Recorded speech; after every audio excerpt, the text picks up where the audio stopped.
En la clase anterior estuvimos repasando el tema de tablas de contingencia y vimos las diferentes aplicaciones que tienen las tablas de contingencia en los ensayos transversales, de corte, y también en las pruebas diagnósticas. Y nos quedamos en la última parte viendo cómo es que se evaluaba una prueba diagnóstica, comparándola con un gold standard.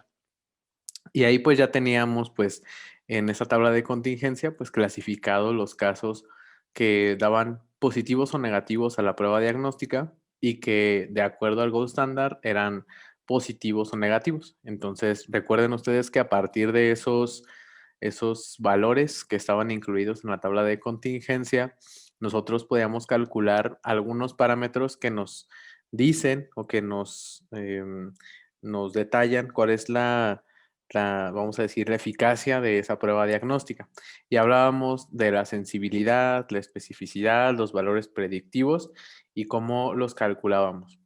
Sin embargo, pues nos quedamos únicamente con la experiencia de conocer las pruebas diagnósticas en las cuales ya hay una previa clasificación, es decir, ya sabemos cuándo la prueba nos da positivo o negativo y, y listo.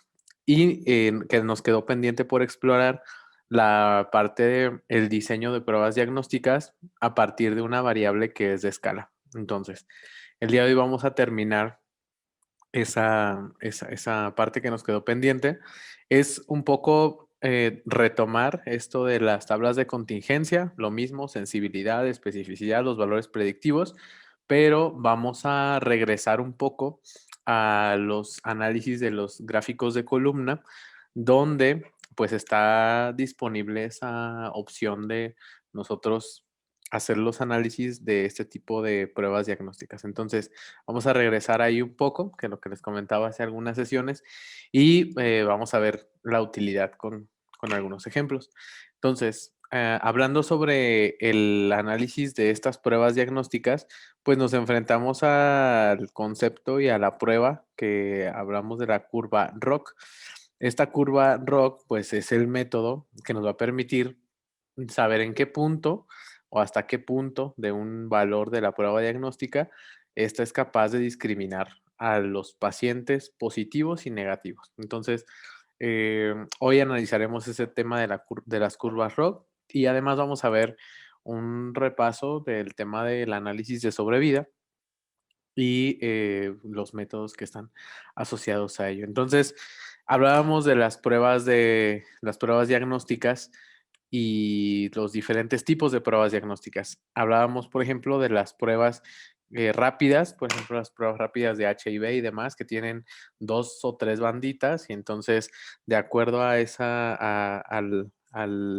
al color, pues sí, a la sedimentación que está en cada una de esas pruebas, podemos ver si un paciente es positivo o negativo. O sea, tenemos una prueba o positiva o negativa o inválida, que también puede ser un resultado.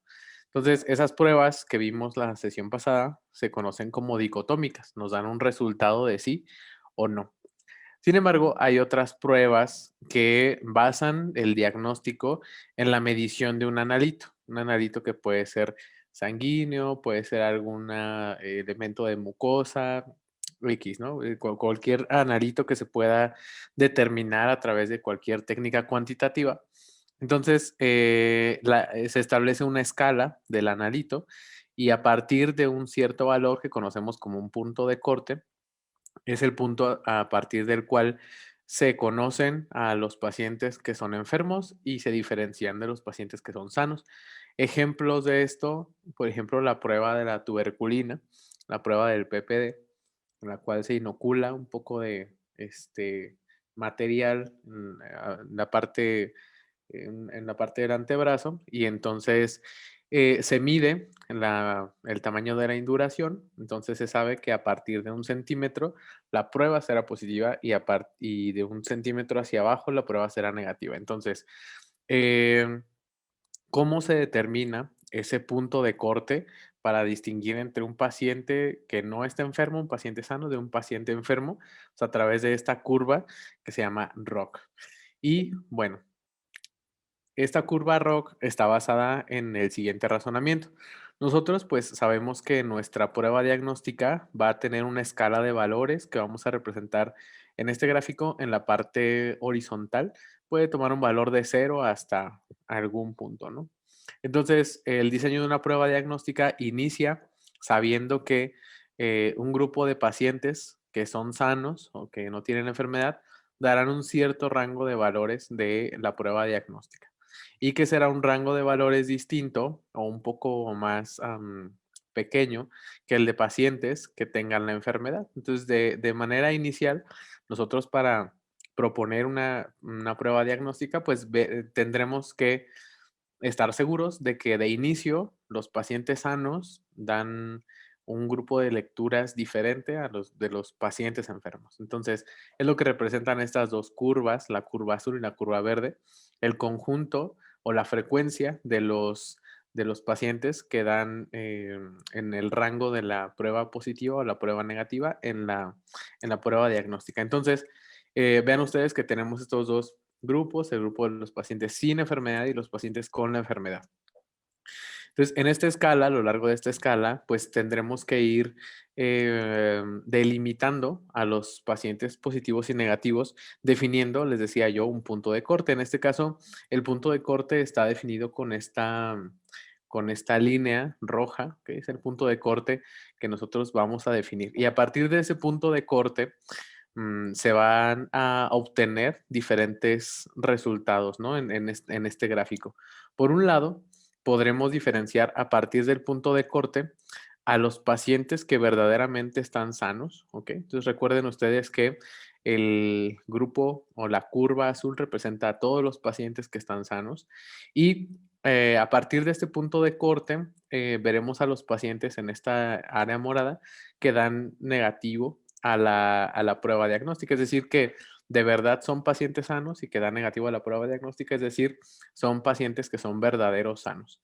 Del otro lado, en amarillo vemos, recuerden, estos son los pacientes que son enfermos y los amarillos son todos los pacientes que dieron positivo a la prueba diagnóstica. Entonces, toda la región que es amarilla representa a los verdaderos enfermos. Y bueno, ¿qué pasa con las secciones interiores de aquí de las dos curvas? Bueno, por un lado tendremos a una fracción de los pacientes que están enfermos que dan negativo a la prueba. ¿Ok? Entonces, eso se conocen como falsos sanos, o sea, dan positivo, perdón, dan negativo a la prueba, pero están enfermos realmente. Y en azul, vean ustedes, tenemos una pequeña fracción de pacientes que corresponde a los pacientes sanos, pero por el punto de corte que nosotros definimos, están del lado de los pacientes enfermos. Estos los conocemos como los falsos enfermos. Entonces, dependiendo de dónde coloquemos esta línea del punto de corte, nuestras áreas de los verdaderos sanos, verdaderos enfermos, falsos sanos y falsos enfermos se van a ir moviendo en función pues de ese punto de corte.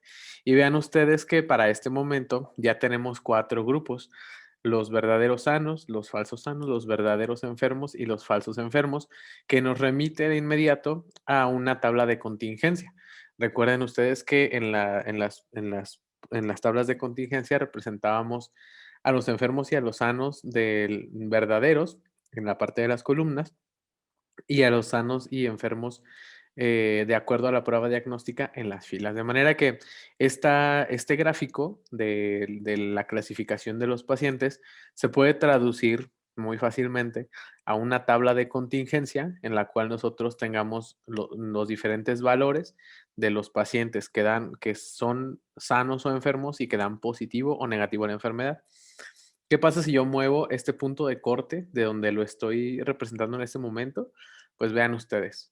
En este momento aumenta mi tasa de verdaderos sanos y la tasa de verdaderos enfermos disminuye respecto a como estaba en la diapositiva anterior. Disminuye la tasa de verdaderos enfermos, se aumenta la tasa de los falsos sanos y disminuye o se hace muy pequeña la tasa de los falsos enfermos. Entonces, vean ustedes que en este momento, igual la prueba está discriminando correctamente a una buena cantidad de, sobre todo, los verdaderos sanos, pero en los verdaderos enfermos prácticamente está reduciendo su eficacia. Entonces, ¿Qué sucede cuando movemos este punto de corte a lo largo de la línea de la prueba diagnóstica?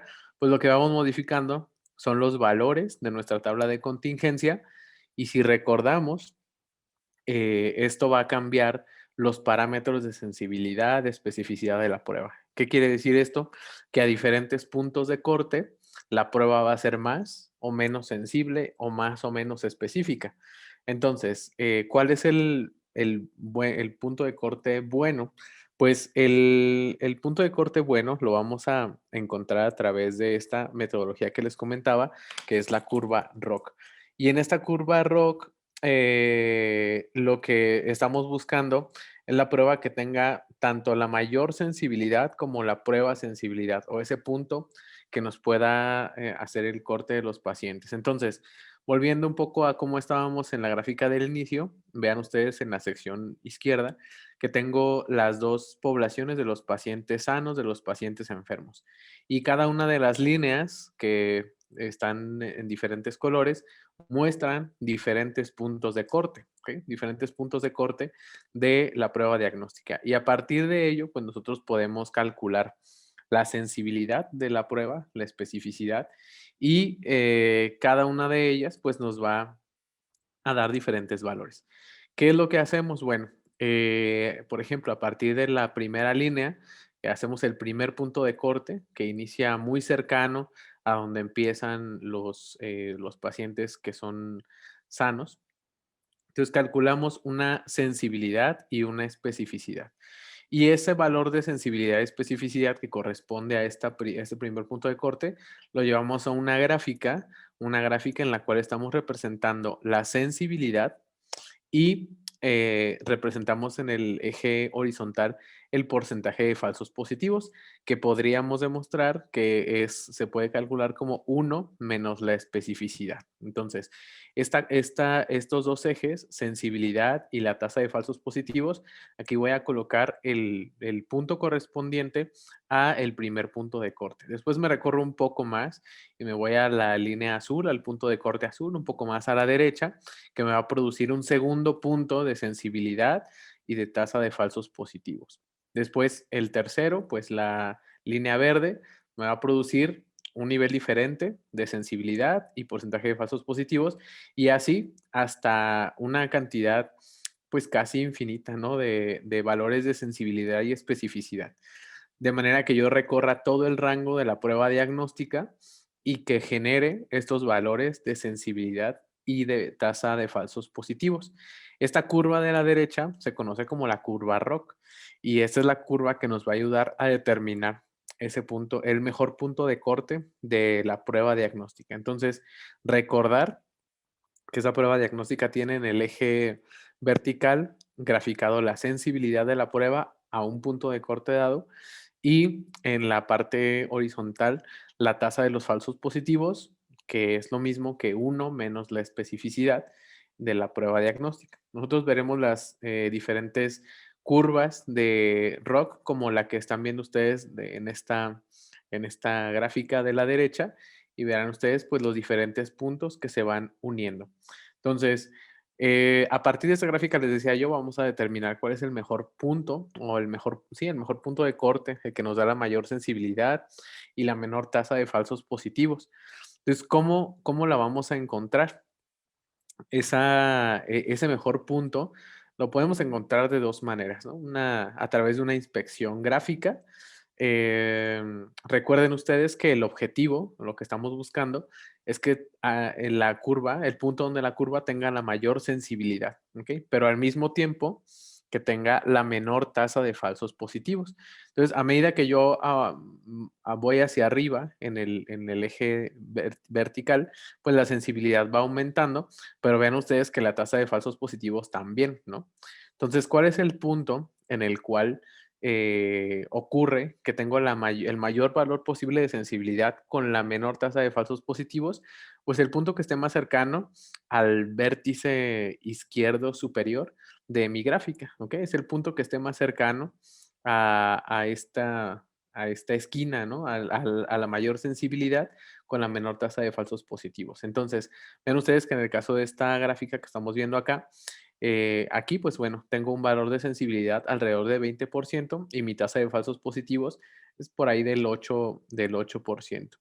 Si me voy al siguiente, mi sensibilidad pues está arriba del 65% y mi tasa de falsos positivos ya es aproximadamente 25%.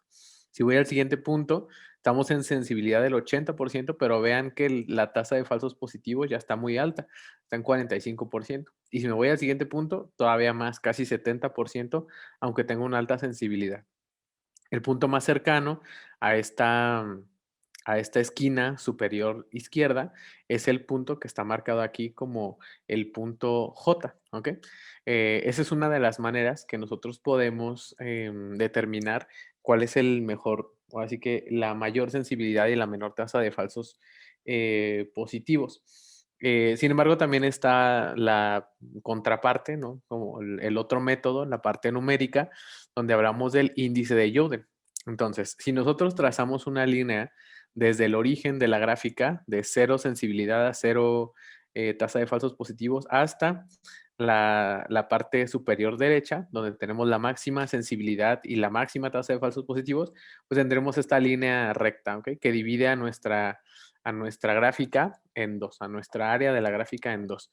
Y a partir de esa línea, si nosotros proyectamos una línea que pase por cada uno de los puntos de la curva ROC, podremos encontrar diferentes distancias, ¿ok? Aquí hay una distancia del punto anaranjado hacia el punto de la curva ROC y así en cada uno de los puntos.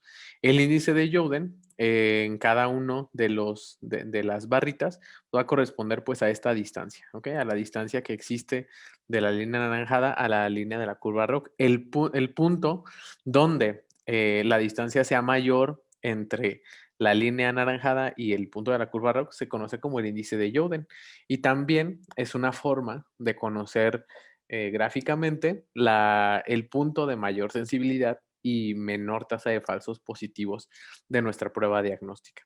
Entonces, resumen, para encontrar ese punto ideal, ese mejor punto, pues inspeccionando la gráfica, el punto más cercano a la sección superior izquierda o a través de la inspección de las distancias de la línea media al punto de la curva ROC, lo que conocemos como el índice de Youden.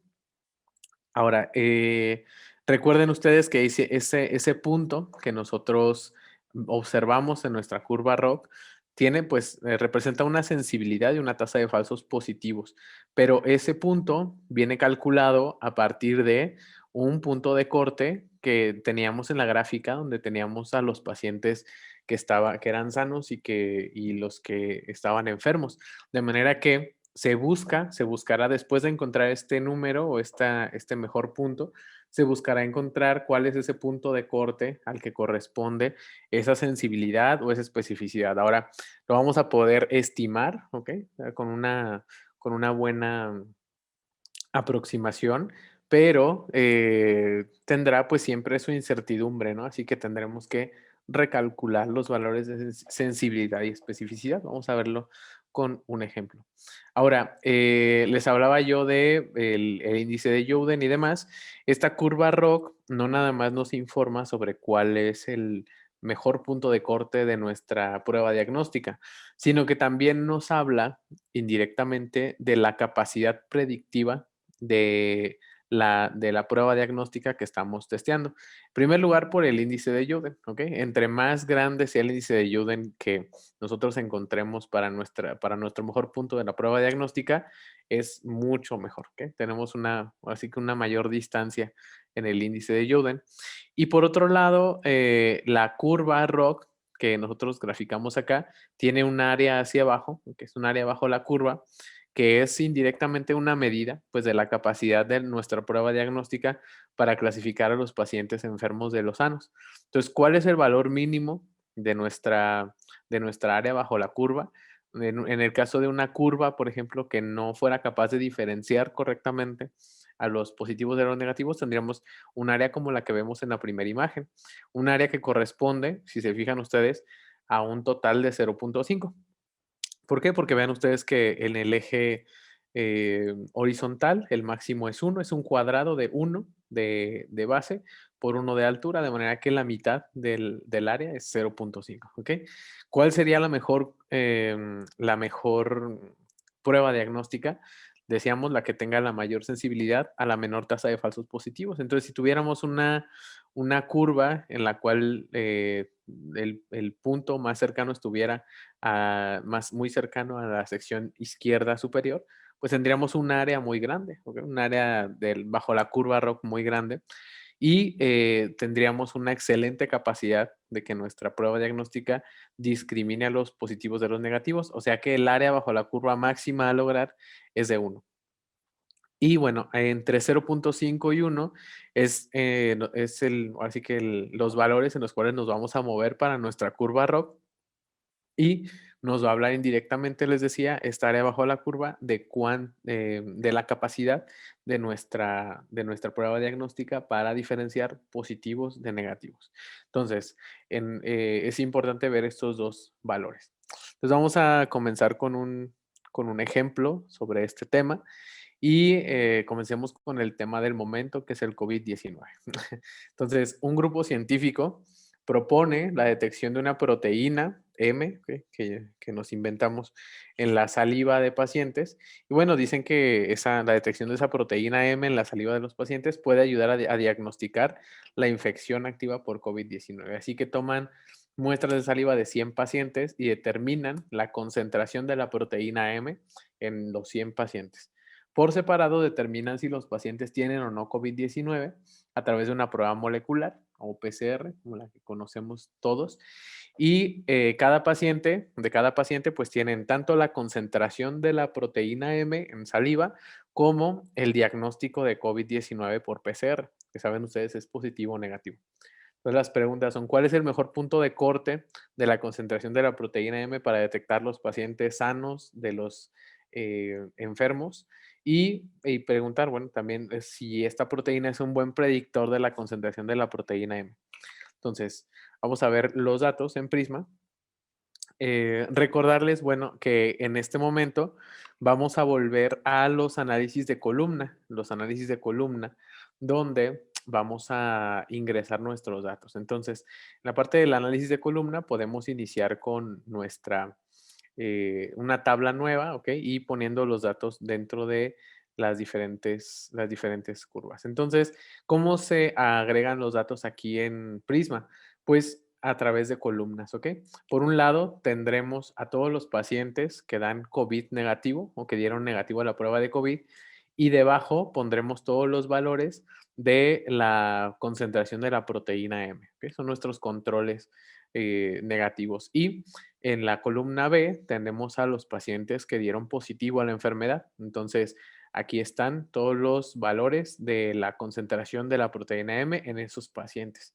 Y vamos ahora a analizar esos datos. ¿Cómo vamos a hacerlo? Vamos a dar clic en el botón de analizar y dentro de los análisis de columna viene la curva ROC. Esa curva ROC que va a involucrar a los COVID negativos y a los COVID positivos. Vamos a decirle OK. Entonces nos pregunta, para construir nuestro gráfico de ROC, nos pregunta quiénes son los controles y quiénes son los enfermos, ¿ok? Entonces, los controles serán aquellos que dieron negativo a nuestra prueba estándar, en este caso a la prueba molecular, y los pacientes, pues los que darán positivo a la enfermedad, ¿ok? Entonces, no tenemos que hacer más que seleccionar eso, que de hecho ya está cargado en esta vista y darle clic a OK para generar nuestra curva ROC. Entonces, en los resultados, pues nos va a dar en primer lugar una vista de los parámetros importantes de la curva ROC. Entonces, vean ustedes el área, ¿ok? Dice, el área es de 0.9467. Recuerden que el máximo del área que podíamos obtener era 1 y el mínimo es 0,5. Entonces es una curva que es capaz de discriminar, tiene una buena capacidad discriminatoria entre los positivos y los negativos, ¿va? Y vean ustedes el intervalo de confianza de esa área, ¿ok? Esa curva puede discriminar entre el 89.96% y el 99.38% de los pacientes correctamente, ¿ok? Es una buena curva que todavía no la hemos visto. Vamos a revisarla, a ver cómo está la curva ROC. Si me voy yo aquí a la sección de abajo, voy a ver la curva ROC de mi proteína M. Y vean ustedes cómo se ven hasta como nubecitas, ¿no? Porque hizo demasiados cálculos, hizo muchos cálculos de los puntos de corte para la sensibilidad y la especificidad para generar nuestra curva. También nos está destacando nuestra línea diagonal, que era de la que hablábamos anteriormente, y entonces vean ustedes, pues aquí está ya la curva ROC. Si nosotros inspeccionamos los datos originales de nuestra proteína M, veríamos algo como esto, como esto, ¿ok? Donde tendríamos a los pacientes que dan COVID negativo, COVID positivo, pero no tendríamos información sobre el punto de corte. Vamos a regresar a nuestra curva ROC y bueno, ¿cómo podemos determinar el punto de corte de la concentración de la proteína M? Les decía, pues busquemos, inspeccionemos visualmente los valores de nuestra curva ROC y encontremos el que tenga la mayor sensibilidad y la menor tasa de falsos positivos, que en este caso, gráficamente, pues podemos ver que corresponde al punto más, al punto más extremo de la parte superior de nuestra curva ROC. Si yo acerco aquí mi cursor, me da los valores de X y de Y de mi prueba diagnóstica, ¿ok? Entonces me dice en Y, que recuerden que Y, el valor, el eje vertical representa a la sensibilidad. Estoy en el 89.09% de sensibilidad, ¿ok? Y en el punto X, que recuerden ustedes que representa a 1 menos de especificidad, estoy en 0.088, ¿ok? De ese valor de 1 menos especificidad, ¿ok? Ahora, recuerden ustedes, aquí voy a anotarlo. Entonces, el máximo valor de la sensibilidad para este ejercicio es 89.09%, ¿ok? De acuerdo a nuestra inspección gráfica del- de la curva ROC, y el valor del horizontal 1 menos especificidad es igual a 0.88, ¿ok? ¿Qué quiere decir esto? Que la especificidad, si nosotros la despejamos, la mayor especificidad que podemos tener con esta prueba diagnóstica va a ser la diferencia de 1 menos 0.088, que aproximadamente nos va a dar 0.911, que es correspondiente al 91% de la especificidad, ¿ok? Entonces, vean ustedes que esta prueba diagnóstica, de acuerdo a la curva ROC, tendrá esta sensibilidad máxima y esta especificidad también máxima. Les decía yo en una diapositiva anterior, voy a regresarme, que ese punto corresponde a un punto de corte de la prueba diagnóstica. Entonces, ¿cómo vamos a inspeccionar ese punto de la prueba diagnóstica? Vamos a ir a la sección de resultados, donde viene la curva ROC, y en la segunda pestaña encontraremos un tabulado de la sensibilidad y la especificidad. En la primer columna, nosotros encontraremos los diferentes puntos de corte de la prueba diagnóstica, ¿ok? Entonces, ¿qué pasa si cortamos, por ejemplo, en 77.35? Bueno, si cortamos ahí, la sensibilidad es del 100%, pero la especificidad, vean ustedes, es del 2.2%, o sea, es muy, muy bajita, ¿ok? ¿Qué es lo que vamos a hacer para encontrar el mejor punto de corte? Pues como ya inspeccionamos visualmente y encontramos que nuestra mejor sensibilidad va a ser aproximadamente 89% y la mayor especificidad aproximadamente 91%, ubicaremos en la columna de la sensibilidad ese punto donde tenemos a la sensibilidad de 89.09%. Está más o menos por aquí. ¿Ok? Entonces, fíjense ustedes, aquí tenemos el punto en la línea 42, tenemos ese punto que corresponde a un 89,09% de sensibilidad y a un 91,11% de especificidad. Más allá de estos valores, más abajo de estos valores, podemos tener valores de sensibilidad mayores, pero también valores de especificidad cada vez menores. Entonces, este es el punto ideal. ¿Y qué pasa si me voy más arriba?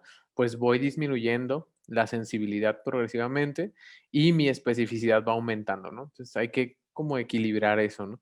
Entonces, esta línea que nosotros inspeccionamos visualmente es la que corresponde con un 89,09% de sensibilidad y un 0,911 de especificidad. Es el mejor punto de la prueba diagnóstica. Y si se fijan en la primera columna, este punto de corte corresponde a un punto de corte de 110,2, ¿ok? Es decir, que arriba de 110,2, que pueden ser miligramos por mililitro, por ejemplo, de la proteína, es donde encontraré la mejor proporción o a los pacientes enfermos, ¿ok? A los COVID positivos.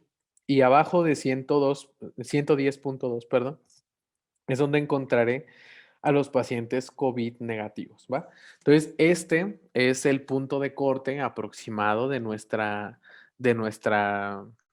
curva ROC, ¿ok?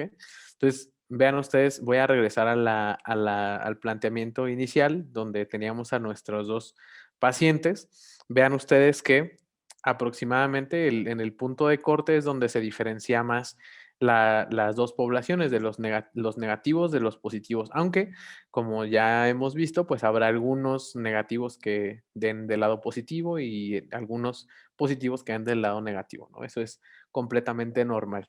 Ahora, ¿qué vamos a hacer a continuación?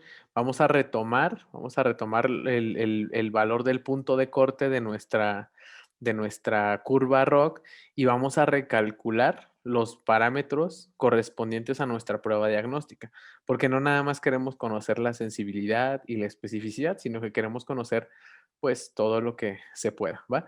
Entonces, vamos a recalcular eso y aquí en Prisma no tendremos por el tipo de prueba que estamos haciendo de columnas, no tendremos la opción de reetiquetar nuestros valores directamente. Aquí tendremos que hacer uso de alguna función externa para reetiquetar nuestros datos, ¿va? Entonces, les voy a compartir un tip para hacerlo.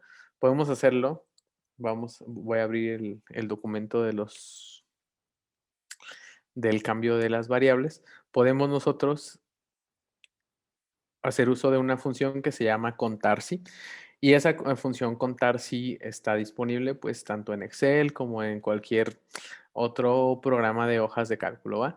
Y el objetivo de hacer esto es reetiquetar nuestros pacientes con el resultado de nuestra prueba diagnóstica, ¿ok?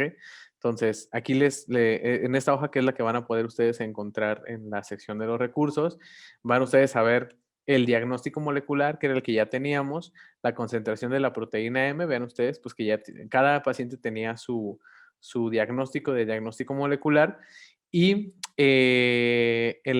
vamos a agregar una columna que se llama diagnóstico de acuerdo a la proteína M, donde incluiremos el punto de corte, ¿ok? En este caso, le diremos que si el valor de la concentración de la proteína M es mayor al valor del punto de corte, pues nos dará un diagnóstico positivo, ¿ok? Si es menor que ese valor, nos dará un diagnóstico negativo. Entonces, así haremos con todos los pacientes, o así podemos hacer con todos los pacientes, para reasignarles un diagnóstico a partir del punto de corte de nuestra prueba diagnóstica.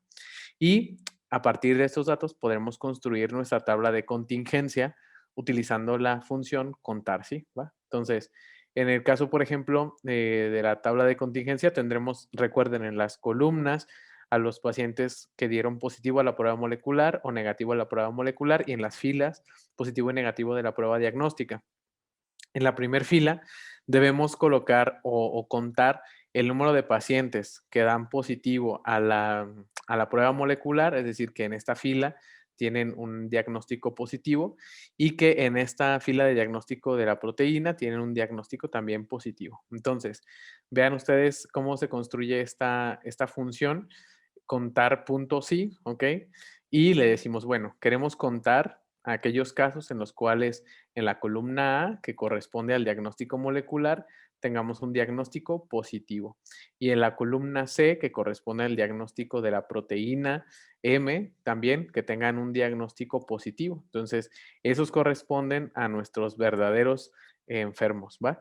Y en la siguiente, pues vamos a cambiar ahora el diagnóstico de molecular por el negativo y dejaremos el otro como positivo. Así que nos va a contar automáticamente pues el número de pacientes que están con esas características. Otra vez aquí en la siguiente celda, aquellos pacientes que tengan la prueba diagnóstica molecular positiva, pero que tengan nuestra prueba de acuerdo a la proteína M como negativa. Y la última, pues la que tenga la prueba negativa, la prueba molecular y también mi prueba diagnóstica. Entonces, vean ustedes que con esta reclasificación de los datos, nosotros obtuvimos 53 verdaderos enfermos, ¿ok? Que dieron positivo a la enfermedad. Obtuvimos 41 falsos negativos, dos falsos negativos, perdón, dos falsos positivos y 4 verdaderos negativos. Entonces, esta tabla de contingencia ya nos sirve para calcular con mucha holgura pues los datos de sensibilidad, especificidad de nuestra prueba diagnóstica. ¿Ok? Entonces vamos al Prisma nuevamente y aquí ya tengo yo cargada pues mi tabla de contingencia. Recuerden ustedes que la tabla de contingencia, como vimos en la sección anterior, está construida con las dos columnas y las dos filas que estábamos mencionando y tiene los mismos valores. Entonces, el objetivo es ahora calcular los parámetros de nuestra curva, de nuestra prueba diagnóstica. Vamos a dar clic en analizar, vamos a seleccionar el test de chi cuadrado o de Fisher y vamos a decirle únicamente que nos calcule sensibilidad, especificidad y los valores predictivos de nuestra prueba diagnóstica. Entonces, vean ustedes, aquí están los valores de nuestra prueba diagnóstica. En realidad, la sensibilidad con la que detectó a los pacientes en la reclasificación de los datos fue mayor a la pronosticada. Recuerden ustedes que en nuestra curva ROC habíamos encontrado el punto en 89,09% de sensibilidad, ¿ok? Que de hecho está en el rango de sensibilidad de 87,68% hasta 99,35%, con un dato central de 96%. Entonces, es una prueba muy buena para discriminar a pacientes sanos y enfermos de COVID-19. Especificidad, fíjense ustedes, es similar a la que encontramos en la curva ROC, 0.088, ¿ok? Entonces, y vean ustedes que va desde 3,5% hasta 20% de tasa de falsos positivos. Y bueno, vienen también los valores positivos y negativos predictivos de nuestra prueba diagnóstica y la tasa de verosimilitud de nuestros pacientes. Entonces, así cerramos el estudio de esta prueba diagnóstica, de la cual diríamos que respondiendo las preguntas que nos hacían, el mejor punto de corte de nuestra prueba diagnóstica calculado con la curva ROC es aproximadamente 110,2 miligramos por mililitro. Para arriba están los enfermos, para abajo están los sanos. Y con eso tendremos una prueba pues que califica en 96,36% de los positivos correctamente y que también tiene un buen rendimiento respecto a los falsos positivos que puede arrojar. Entonces, ¿hasta aquí tienen alguna pregunta respecto al análisis de esta curva y cómo procedimos con el análisis?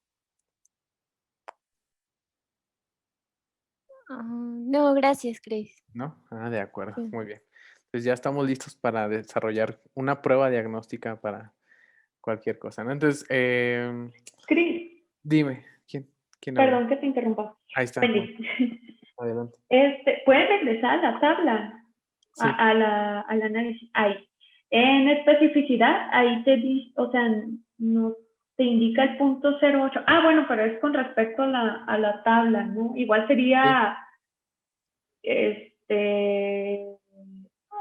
o sea, como cambiar el valor al porcentaje de ambos. Claro, sí, en Es todo. que si le pongo especificidad punto 08, man, sí que no sirve para nada. Sí, claro. Sí, así es. No, hay que, como los números están expresados de 0 a 1, entonces se pueden cambiar a porcentaje. Sí, pero también aquí sería hacer el cálculo de 1 menos ese punto 08, ¿no? Porque habíamos quedado que era de Claro, 92, sí. En el caso ¿verdad? de sí, en el caso, sí, porque recuerda que en la gráfica, la sección de abajo es 1 menos la Ajá. especificidad, ¿no? Entonces, mira, aquí hicimos el cálculo de 1 menos la especificidad, ahí, y Sí, el complemento es así que sí. el dato bueno. Es que me llamó la atención porque en la tabla nada más dice especificidad, pues no Sí, viene el que es 1, 1 sí. menos eso. Sí, pero es Ok, el representativo el complemento de la especificidad. sí, gracias. De acuerdo. Entonces, bueno, eso ahora sí que es aplicable para diferentes tipos de pruebas. Y bueno, aquí van a encontrar detalles de la función contar sí y todo lo demás, cómo lo podemos hacer. Pero no nada más podemos utilizarlo para hacer pruebas diagnósticas, sino también como parámetros predictivos, ¿ok? En este caso, veremos otro ejemplo donde veremos si un gen es predictor o no de una enfermedad metabólica. Entonces, que también se puede complementar con otros análisis y ya veremos, pero veamos cómo aplicaríamos este ejemplo, ¿no? Entonces, un investigador propone la expresión de un gen como marcador de enfermedad metabólica en ratas Wistar, son estas ratas enormes, y evalúa los niveles de expresión relativos de este gen en ratas con y sin enfermedad metabólica. ¿Cuál es el nivel de expresión relativo del gen que puede discriminar entre ratas con y sin enfermedad metabólica? Entonces, veamos los datos de este experimento y vean ustedes que tenemos a los dos grupos, al grupo de ratas sin la enfermedad metabólica y el grupo de las ratas con la enfermedad metabólica. Son los valores, recuerden, de expresión relativa de un gen en diferentes animales. Y tenemos 62 en el primer grupo, 63 en el segundo grupo. Un buen número de individuos incluidos en este estudio. Y pues, el objetivo es ver si este gen, la expresión de este gen, hay un nivel en específico que discrimina a quienes de quienes no tienen la enfermedad metabólica. Entonces vamos a hacer clic en analizar y vamos a seleccionar otra vez la curva ROC para obtener ese valor. Aquí ya están los valores, también nos detecta el valor de los controles, aquellos individuos o ratas sin la enfermedad metabólica y los pacientes o los que tienen la enfermedad. Pues vamos a decirle simplemente a OK. Y bueno, en este caso, vean ustedes que el área bajo la curva de nuestra curva ROC es más bajo que el que vimos en la sección anterior. Es 0.8863, ¿no? Sin embargo, vamos a decir, es un buen valor, ¿no? Todavía es bueno para discriminar. Vamos a ver la curva ROC que se generó de nuestras ratas. Y vean ustedes que aquí viene otra vez la sensibilidad y el complemento de la especificidad. Entonces, para determinar si existe ese punto o no el mejor punto de corte, podemos hacerlo, les decía yo, visualmente o inspeccionando nuestra gráfica y veremos que el mejor punto, el punto más cercano a este 1, es este punto que estoy señalando en azul, que corresponde a un 82.5% de sensibilidad y a y a un complemento de la especificidad de 0. ¿Qué decía aquí? 1612. 1612. Entonces, vamos a repetir esto, vamos a ponerlo acá. Entonces, decíamos que la mayor sensibilidad posible de este discriminador, de esta prueba diagnóstica, pues va a ser aproximadamente 82.51%. Y recuerden, uno menos la especificidad, que es el valor horizontal, nos está dando 0.1612.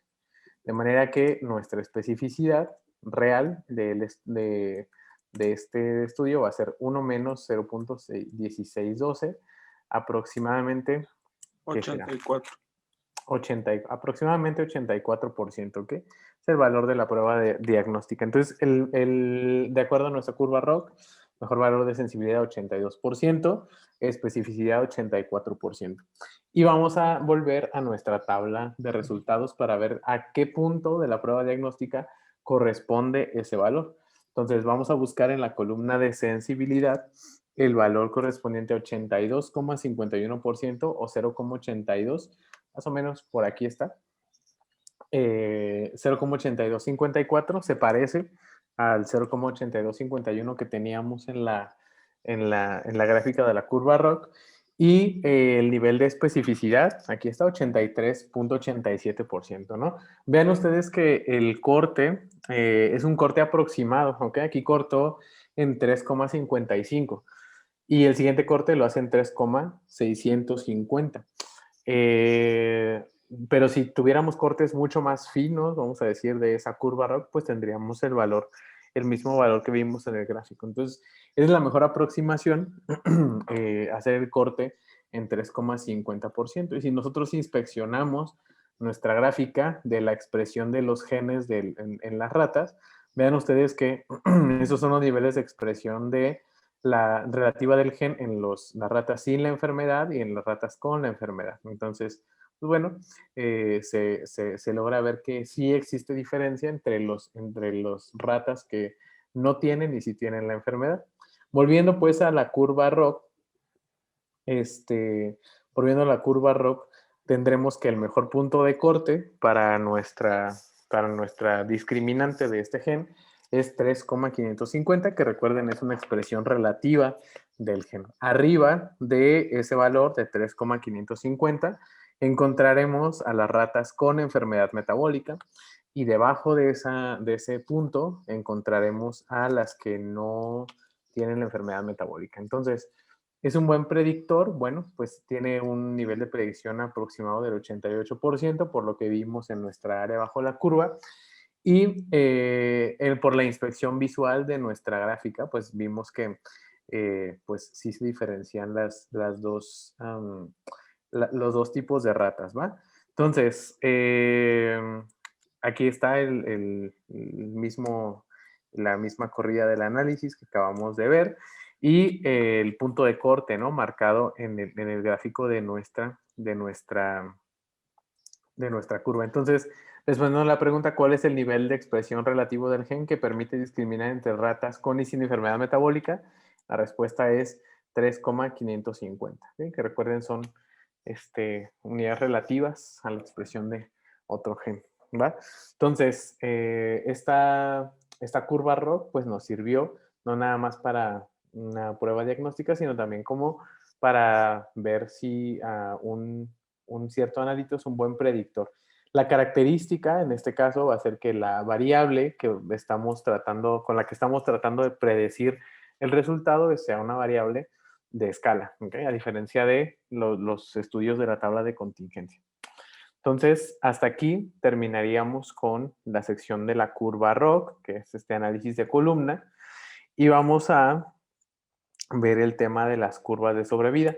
Antes de cerrar el tema de curvas ROC, ¿alguien tiene preguntas sobre ese tema? Yo tengo una duda. ¿Podemos ver la diapositiva anterior? Sí. Sobre el punto de corte, ahí, por ejemplo, pues el programa hace o elige por default los intervalos en los que va a ser el punto de corte o los diferentes cortes. Pero, pues, por ejemplo, en este caso, en este ejemplo que veíamos que, pues, parece que el mejor valor está en intermedio entre los puntos de corte, ¿se puede modificar para que nos haga puntos de corte con más finos o con otros intervalos para que salga un punto más adecuado? Lo pregunto porque luego hay quien es muy quisquilloso, ¿no? De decir que a lo mejor el punto pudiera estar intermedio en esta zona. No sé si me estoy explicando. Sí, sí, claro. En este caso, los puntos de corte de la curva ROC que utiliza el programa son los puntos de corte, digamos, que tienen mayor nitidez de acuerdo a los datos, ¿ok? De acuerdo a Ok, las cifras significativas de los datos. Por ejemplo, en este caso veíamos que el punto de corte es 3,550, pero quizá podría estar abajo, 3,450. Pero ¿qué tanto podría bajar? O sea, podría bajar menos del 10%. Entonces, no, el software no permite modificar, ahora sí que la iteración, ahora sí que los espacios en los cuales va haciendo la curva RAW, simplemente va haciendo los puntos de corte de acuerdo a las cifras significativas de los valores que ingresamos inicialmente. ok, Una opción que tenemos es que, bueno, pues tenemos la curva RAW y conocemos cada uno de los valores de sensibilidad y especificidad. ¿Qué podríamos hacer? Podemos hacer una regresión que no sea lineal. En este caso podemos hacer una regresión logística, por ejemplo, en la cual nosotros podamos encontrar una ecuación que nos describa este comportamiento y a través de esa ecuación, calculando ahí los máximos, mínimos de la ecuación en un intervalo, podríamos tener el dato mucho más exacto, ¿ok? Entonces, aquí el software no permite modificar esos intervalos, pero si es de interés, se puede hacer una regresión logística de ok. estos datos o cualquier otro modelo, o sea, no necesariamente logístico, con cualquier modelo que se ajuste bien acá y hacer el cálculo analítico de este punto más cercano al 1. Entonces, esa sería la sugerencia. Ok, muchas gracias. ¿Sí? De acuerdo. Entonces, ahora vamos con otras curvas, que ahorita andamos con puras curvas, analizando curvas. Hablaremos sobre las curvas de sobrevida.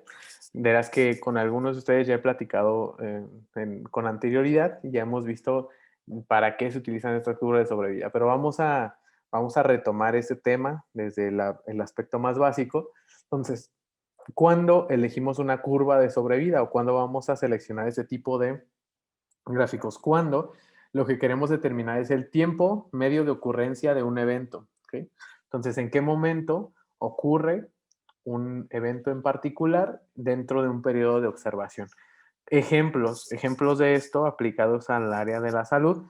Por ejemplo, el tiempo de detección de cáncer después de una primera remisión. Ustedes saben que los pacientes con cáncer, hay una tasa de pacientes que vuelven a tener diagnóstico de cáncer. Entonces, ¿cuánto tiempo pasa entre que remiten y que tienen un segundo diagnóstico de cáncer?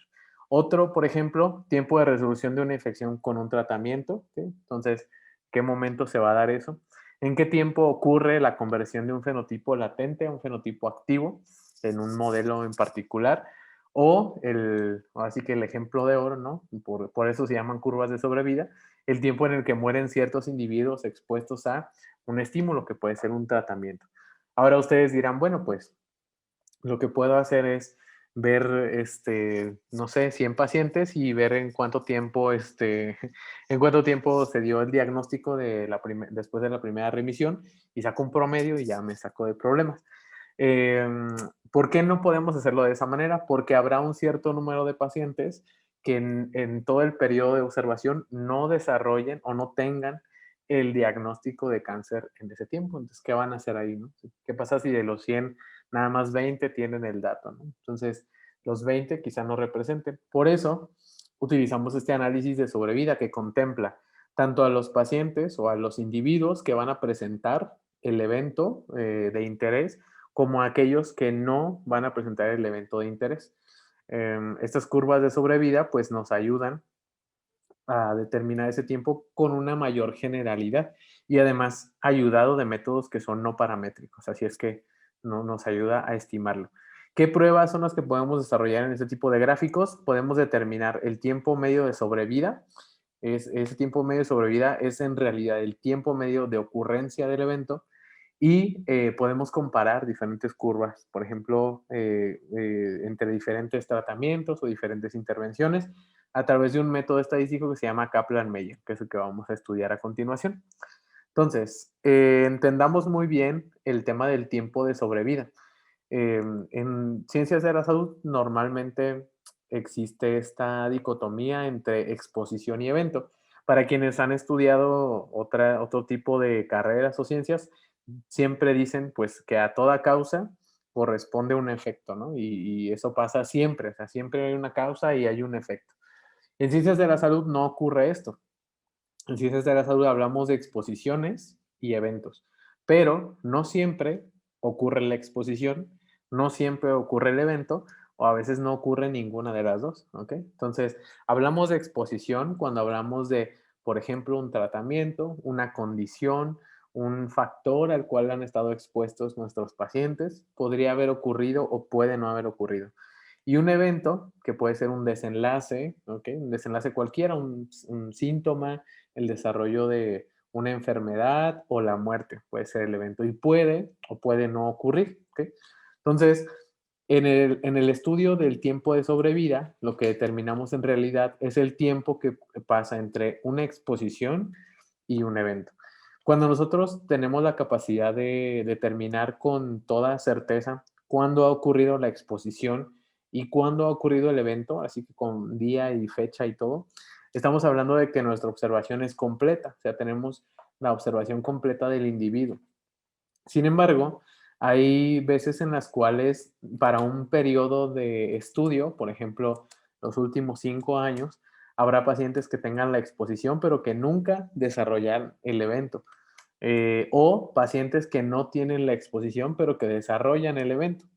En esos casos estamos hablando de observaciones incompletas o que también llamamos censuradas. Entonces, lo que hacemos para determinar ese tiempo de ocurrencia es tomar un periodo de tiempo y observar un cierto número de pacientes y determinar cuándo ocurrió la exposición, cuándo ocurrió el evento y simplemente calcular el tiempo entre esos dos.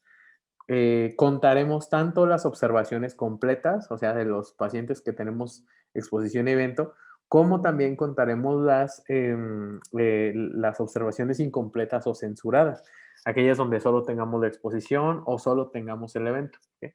Entonces vamos a ver un ejemplo de esto.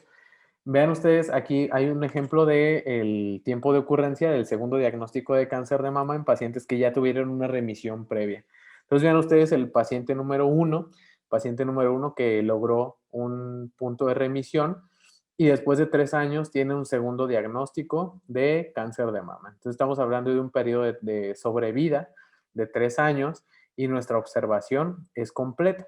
Cuando las observaciones son completas, les asignamos un valor de 1. Por otro lado, vean ustedes la paciente número 2 que logra su remisión y en un periodo de observación de 10 años no ocurre el segundo diagnóstico. Nada más tenemos el dato de la remisión y nuestra ventana del estudio fue de 10 años y no ocurrió el diagnóstico. Hablamos de que la observación en este caso es censurada y le asignamos un valor de 0 a esta paciente. A la paciente número 3 tenemos que logró su remisión. 9 años después ocurre un diagnóstico de cáncer, pero no es cáncer de mama. ¿Okay? Entonces es otro tipo de cáncer. Entonces no cumple con el criterio que nosotros inicialmente teníamos en mente, de manera que nuestra observación es censurada. En resumen, cuando no sabemos qué pasó con la paciente o cuando no estamos seguros de que ocurrió el desenlace por las causas que nosotros estamos buscando, estamos hablando de observaciones censuradas. ¿Okay? A diferencia de las completas, donde tenemos total seguridad de la ocurrencia y de la causalidad de esa observación. Veamos el ejemplo para entenderlo mucho mejor. Entonces, seguimos con este ejemplo. Vamos a determinar el tiempo promedio de aparición de un segundo diagnóstico de pacientes que han remitido de cáncer de mama en una unidad médica. Se estudian los expedientes de 20 pacientes en un periodo de 4 años, de las cuales 12 presentaron un segundo diagnóstico y 8 no. ¿Cuál es el tiempo medio de aparición del segundo diagnóstico tras la remisión del primer caso de cáncer? Entonces, les decía, bueno, pues una salida sencilla pero incorrecta sería pues tomar los 12 casos y calcular el tiempo promedio. Eso nos dejaría fuera a las 8 pacientes que no tuvieron el diagnóstico. Entonces vamos a revisar nuestros datos de cáncer de mama. ¿Okay? Entonces, Vean ustedes que en este caso, olvidé mostrarles el inicio de la tabla inicial. Bueno, recuerden que estamos en la sección morada y aquí la opción que debemos elegir es la tabla de sobrevida o el gráfico de sobrevida. Este gráfico de sobrevida nos va a pedir que ingresemos en la columna que llama X, nuestra variable que puede ser tiempo, un lapso, ¿no? En este caso estamos hablando de un lapso de tiempo en meses, desde 12 hasta 48 meses. Y en la columna primera vamos a estar diciendo el resultado de cada una de las pacientes, ¿no? Entonces, ¿cómo se representa? Bueno, en la primera fila tenemos que en el mes número 12 de nuestra observación, una paciente tuvo un diagnóstico de cáncer de mama, que representamos, recuerden ustedes, como un 1, ¿ok? Entonces pasaron 12 meses para que ocurriera un diagnóstico de cáncer de mama. En el mes 24 hubo también una paciente que tuvo un desenlace de cáncer de mama.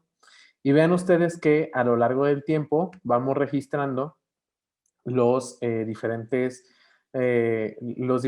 puntos en los cuales ha ocurrido un desenlace. Ahora, importante, esta columna de grupo A no indica que una paciente tuvo el diagnóstico, podrían ser más, ¿no? Pero representamos el desenlace de una de las pacientes, ¿no? Entonces, quédense con la idea de que cada una de las filas es un paciente y entonces vamos describiendo que al mes 12 el paciente 1 tuvo el desenlace de el cáncer de mama. Y vean ustedes que llegamos al final del estudio con 48 meses y hubo 4 pacientes que no en ningún momento desarrollaron ese cáncer de mama. ¿Ok? Entonces, así es como alimentamos una tabla de sobrevida, diciendo en qué tiempo, qué desenlace ocurrió. Y bueno, para analizarlo, vamos a generar una curva de sobrevida. Aquí vamos a poder utilizar el botón que viene aquí en el menú, el botón de más. Vamos a decirle gráfica de los datos existentes y automáticamente pues ya sabe que es una tabla de tiempo de sobrevida, así que nos da el resultado para graficar una curva de sobrevida. Y vamos a decirle pues que muestre la sobrevida de los pacientes como porcentaje, es decir, a partir de un 100%. En los puntos que va a ir mostrando, bueno, vamos a decirle que muestre todos los puntos y de momento vamos a dejarlo sin barras de error, solamente para apreciar nuestra curva nuestra curva de sobrevida. Entonces vean ustedes, al inicio del tiempo, el 100% de las pacientes no tienen el segundo diagnóstico de cáncer. Y a medida que avance el tiempo, un menor porcentaje de pacientes va teniendo, vamos a decir, librando un segundo diagnóstico de cáncer. Entonces, el tiempo de sobrevida medio que podemos obtener a partir de esta gráfica va a representar a la población, tanto de las que tuvieron el diagnóstico como de las que no tuvieron el diagnóstico. ¿Cómo vamos a obtener ese tiempo de sobrevida medio? En el eje vertical tenemos una graduación y ven ustedes que está marcado el 0, el 50 y el 100. Entonces, el tiempo medio de sobrevida es el tiempo correspondiente a que la probabilidad de sobrevida se reduzca un 50%. ¿Qué quiere decir esto? Que tendremos que proyectar, voy aquí a dibujar una línea, proyectar a partir del 50, tenemos que proyectar una línea hacia nuestra curva de sobrevida y en el punto donde corta nuestra curva de sobrevida, bajamos otra línea hacia el eje horizontal y ese corresponderá al tiempo medio en este caso, de la producción del desenlace, que es el segundo diagnóstico de cáncer de mama. Estamos hablando aproximadamente de 24 meses, ¿ok? Ese es el resultado, el análisis de esta curva de sobrevida. Y vean ustedes que representa pues a todas las pacientes y además si vamos a la sección de resultados veremos aquí el porcentaje de pacientes. Les decía yo, en el tiempo cero el 100% de las pacientes no tienen un diagnóstico de cáncer de mama, pero para el mes 48 solamente la cuarta parte de las pacientes no tienen el diagnóstico de cáncer de mama. Esto pues ha servido para construir la curva de sobrevida. Y luego viene otra tabla importante, que es el número de pacientes en riesgo. Entonces vean ustedes, en el tiempo número 0, al inicio de nuestro estudio, tenemos 16 pacientes en este caso, y todas tienen riesgo de desarrollar el cáncer de mama. Y a medida que se van dando los casos del diagnóstico, se va reduciendo el número de pacientes en riesgo. Eso es normal, digamos, a medida que avanza el tiempo, pues va ocurriendo el evento y menos pacientes quedan en riesgo del cáncer de mama. Después, si vamos aquí al resumen de los datos, pues vendrá el resultado de nuestro tiempo medio de sobrevida. El tiempo medio de sobrevida, que en este caso es el tiempo medio que tarda en presentar el segundo diagnóstico después de la remisión, es de 24.5 meses. Ese es el resultado de nuestra curva de sobrevida. Que es lo mismo que van a encontrar ustedes aquí en las diapositivas, 24,5% de tiempo para que se genere ese diagnóstico. Pero bueno, pues realmente es muy poco común hacer este tipo de análisis con un solo grupo de pacientes. Casi siempre queremos comparar el resultado o comparar el efecto de diferentes cosas, tratamientos, exposiciones, sobre ese tiempo de sobrevida. Y bueno, pues dando continuidad al ejemplo anterior, veamos ahora qué pasaría si incluimos un segundo grupo. Entonces, este mismo grupo de médicos del ejemplo anterior estudia el efecto de un tratamiento en pacientes que han remitido cáncer de mama. Entonces, se trata de pacientes que ya tuvieron cáncer de mama, remitieron y se les está administrando un tratamiento con el objetivo de reducir la reincidencia de cáncer de mama en estas pacientes. Entonces, estudian el número de pacientes que remiten en un periodo de 2 años y se preguntan si la administración del tratamiento puede reducir el tiempo de recurrencia del cáncer de mama en las pacientes. Así que ahora tendremos no solamente un grupo de pacientes en las cuales estamos observando el desenlace, sino dos. Uno en los cuales hay pacientes sin tratamiento y otro en el cual están las pacientes con el tratamiento. Veamos los datos aquí en la tabla de contingencia. Entonces vean ustedes, nuevamente tengo mi tabla en formato de sobrevida.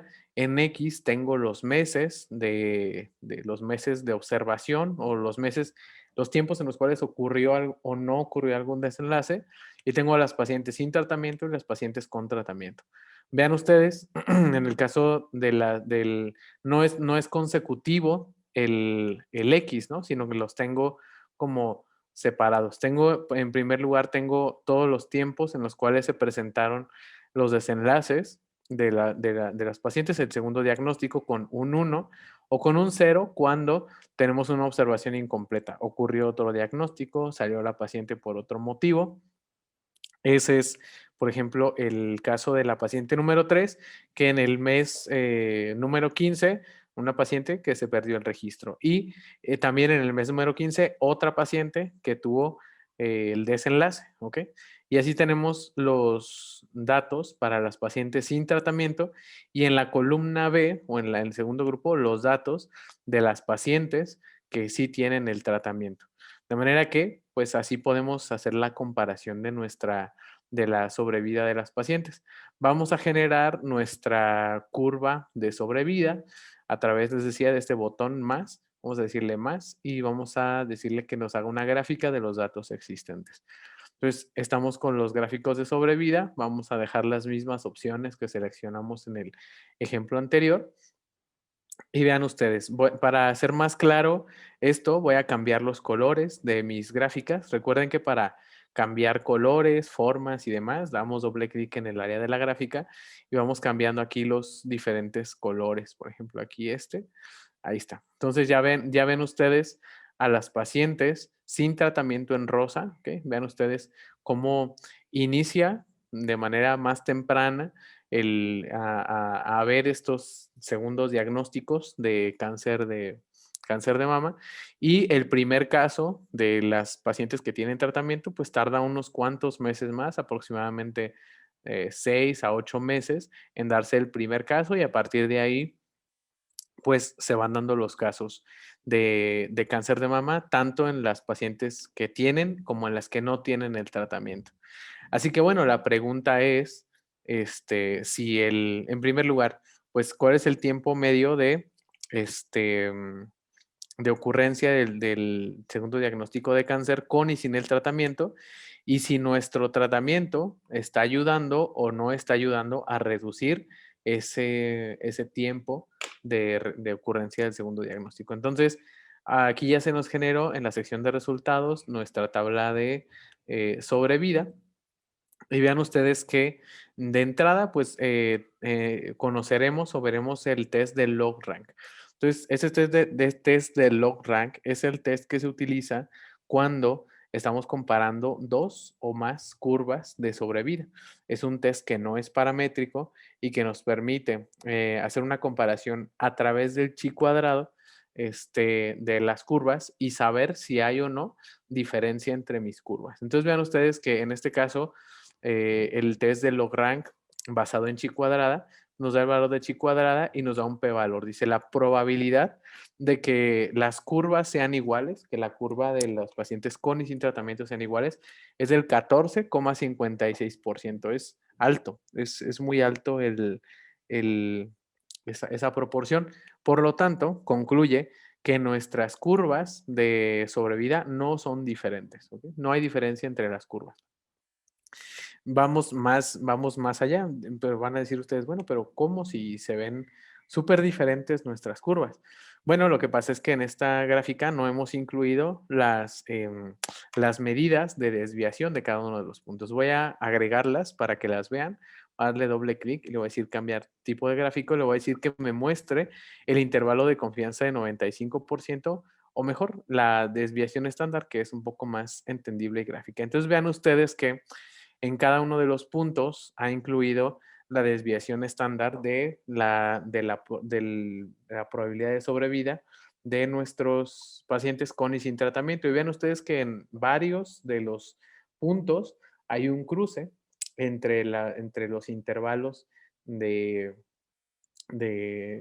se llama? De dispersión de los pacientes con y sin tratamiento. Es decir, hay un buen número de cruces en nuestras gráficas, de manera que al final del día resultan ser no diferentes. Son a ojos de la estadística, son exactamente iguales, no hay diferencia. Vean ustedes ahora el análisis del tiempo medio de ocurrencia del evento. Las pacientes que no tienen tratamiento, el tiempo medio de ocurrencia del segundo diagnóstico es de 28 meses y con tratamiento de 44 meses. Van a decir, bueno, pero es que es muy diferente el tiempo de ocurrencia de la sobrevida. Bueno, pues vamos a analizar la proporción, ¿ok? La proporción del tiempo entre las pacientes con y sin tratamiento. Y vean ustedes que la proporción es, bueno, es 0,63. Es decir, que va el intervalo de confianza de 95% desde 0,27 hasta 1,45, ¿ok? Estamos hablando de una relación de tiempo. Es de 0,27 veces a 1,45 veces más probable que ocurra más temprano un segundo diagnóstico de cáncer de mama en las pacientes sin tratamiento que en las con tratamiento. Pero vean ustedes que ese intervalo de confianza cruza por el 1, que es el caso donde el tiempo de sobrevida es igual entre las pacientes con y sin tratamiento. De manera que analizando nuestro intervalo de confianza de 95%, pues nos damos cuenta de que es verdad que no hay diferencia entre las dos curvas de sobrevida, porque el ratio de nuestros tiempos medios de sobrevida pues pasa por el 1. Así es que podrían ser exactamente iguales estos tiempos de sobrevida.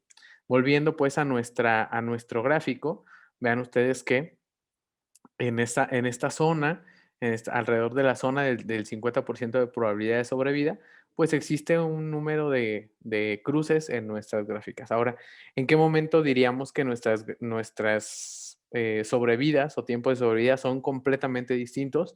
En los casos en los cuales no hay cruce entre las líneas de desviación de un grupo con otro, cosa que no ocurre. Aquí este análisis es muy sensible. Un pequeño cruce entre las gráficas ya son completamente diferentes, pero es completamente razonable porque un cruce en las curvas de sobrevida tiene que ver con un intervalo de confianza que pasa por el 1. Así es que, bueno, siempre hay que tener esas previsiones a la hora de analizar nuestras curvas de sobrevida y, por supuesto, siempre agregar las líneas de desviación en cada uno de los puntos donde estamos, ¿no? Entonces, analizando pues nuestros datos, pues ya vimos el test de log-rank que nos dice pues que no hay diferencia entre las curvas, que además los tiempos de medianos de sobrevida, aunque son muy diferentes, su relación o su cociente pasa por el 1, de manera que no hay diferencia entre las curvas. ¿Ok? Entonces, recuerden ustedes que tengo un material adicional con información sobre el test de sobrevida. Les voy a dejar el enlace para que lo puedan ver. Ahí se detallan aspectos como el hazard radio y otros datos que son de mucho interés, sobre todo como para intervenciones de laboratorio y demás. Entonces, les voy a dejar ese link para que ustedes lo puedan revisar con mucho más calma. Y también en ese material se revisa otro método que no está incluido en Prisma, que es el método actuarial, que también es un test utilizado para las medidas de sobrevida. Entonces, hasta aquí terminamos con el tema de las curvas, bueno, tablas de contingencia, curva ROC y análisis de sobrevida.